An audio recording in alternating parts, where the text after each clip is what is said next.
इतनी सारी बर्फ़बारी हो चुकी है और सर्दियां आ चुकी हैं और आप लोग देख रहे हैं कि ये सुबह का टाइम है और इतनी बर्फ़ गिरी हुई है।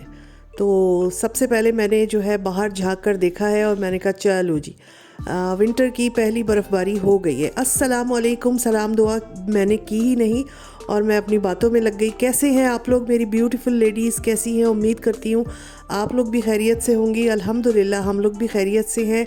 और इस दफ़ा जो है वो स्नो जो है वो थोड़ी जल्दी हमारी तरफ गिर गई है, वरना नॉर्मली जनवरी में जो है स्नोफॉल होती है।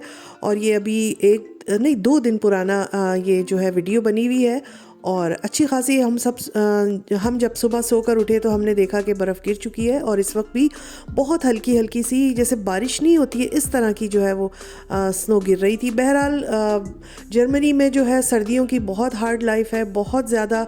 आप ये देखें, मेरे हस्बैंड सुबह उठकर जो है सबसे पहले ये काम कर रहे थे और उसके बाद वो जो है अपना नाश्ता करेंगे और दूसरे काम करेंगे।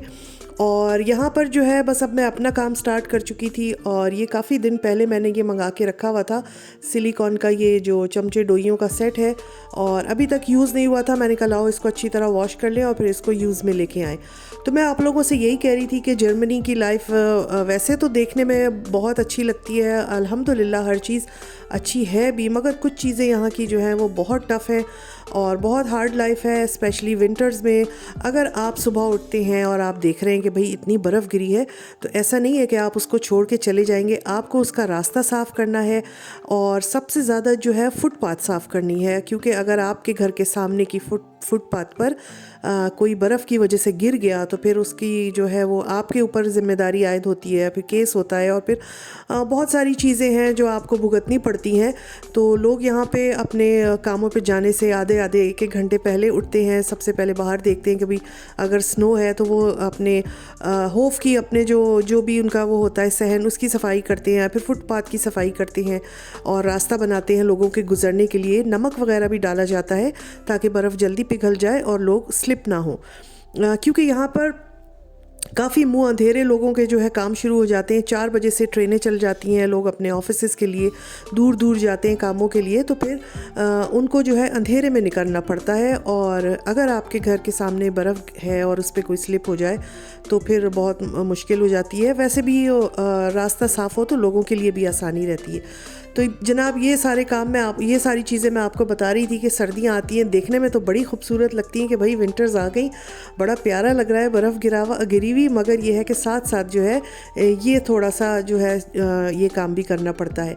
अच्छा जी, मेरा किचन का काम हो गया था, मैंने बहुत अच्छे से अपना सिंक भी साफ़ कर लिया था और मैं इस पर जो है वो बस अब डस्टर से इसकी वो कर रही थी पानी खुश, और मेरी वो बर्तन जो हैं वो भी धुल गए थे।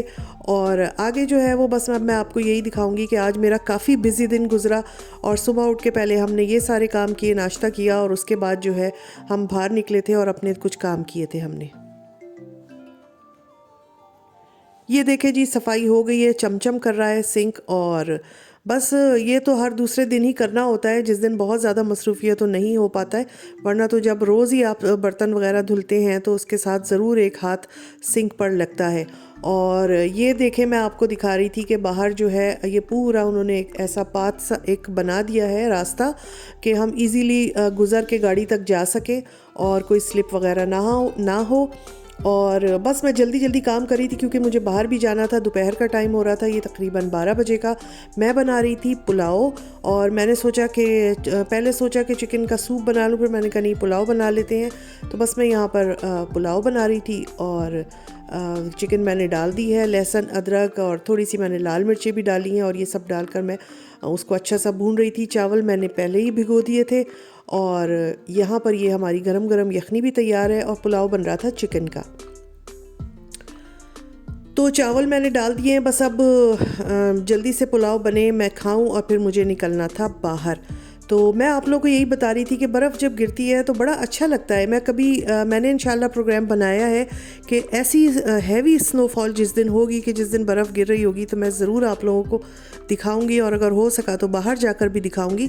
मगर ये है कि जो काम बढ़ जाते हैं ना उसके साथ, तो वो काफ़ी जो है वो मुश्किल होते हैं, और वो जो है मेहनत तलब होते हैं। और -6 -7 जो है आजकल टेम्परेचर चल रहा है, और इस सर्दी में आप निकल के पहले अपने सहन की सफाई करें, फिर अपने फुटपाथ की सफाई करें, फिर गाड़ियों पे जो बर्फ़ होती है शीशों पर जमी हुई वो साफ़ करें, तो काफ़ी टाइम लग जाता है, और सर्दी में ये सब करना काफ़ी मुश्किल होता है।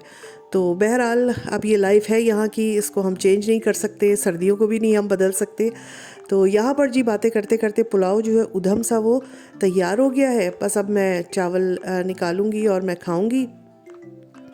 तो मज़ेदार सा हमारा पुलाव जो है वो तैयार हो गया। साथ में मैंने रायता बना लिया था।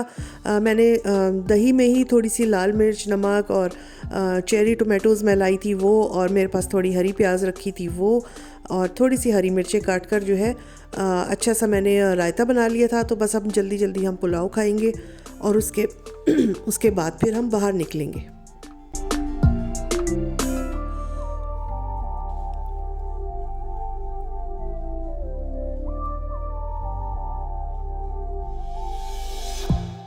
ये देखें, मज़ेदार सा रायता और मज़ेदार सा पुलाव जो है वो तैयार है। पुलाव काफ़ी जल्दी बन जाता है, और सर्दियों में भी मुझे अच्छा लगता है चिकन का पुलाव, और वैसे भी किसी भी उसमें सीज़न में खा सकते हैं, मगर सर्दियों में मुझे ये चिकन का पुलाव बहुत अच्छा लगता है। वैसे ज़्यादातर मैं बीफ का और मटन का भी बना लेती हूँ।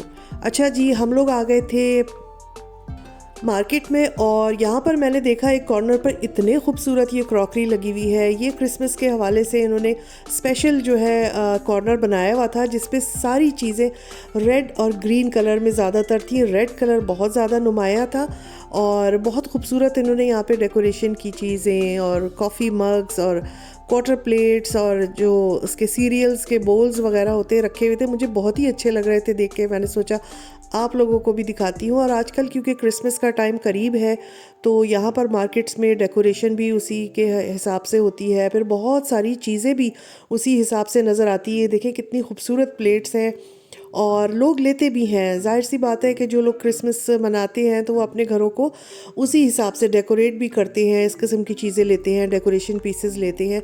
जैसे हम अपने ईद की तैयारी करते हैं, तो हम रमज़ानों से ही शुरू कर देते हैं कि भाई ईद का दिन आएगा और हम ऐसे तैयारी करेंगे, ऐसा घर सजाएंगे, ऐसे खाने पकाएंगे। तो जाहिर है यहाँ पर ये लोग भी क्रिसमस की इसी तरह तैयारी करते हैं। तो मुझे बड़ा अच्छी लग रही थी ये रेड रेड चीज़ें, इतना खूबसूरत शार्प रेड कलर का बोल रखा हुआ था।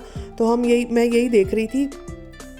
और जिस जगह भी, जिस मार्केट में जाओ आजकल इसी किस्म की चीज़ें, इसी किस्म की डेकोरेशन, इवन के चॉकलेट्स वगैरह भी नज़र आती हैं। और बस अब हम निकलेंगे यहाँ से। हमने जो लेना था वो ले लिया है। वैसे भी छोटी मोटी 2-4 चीज़ें लेनी थी, और ये क्रॉकरी वगैरह तो मैं वैसे ही देख रही थी। और ये बिस्किट्स मैं दिखा रही हूँ, ये भी यहाँ पर क्रिसमस के दिनों में बहुत बनते हैं, घरों में भी बनाते हैं, और बने बनाए भी मिलते हैं। प्लेस्टियंस इनको कहते हैं, और घरों में जो लोग बेक करते हैं बहुत ही मज़ेदार होते हैं।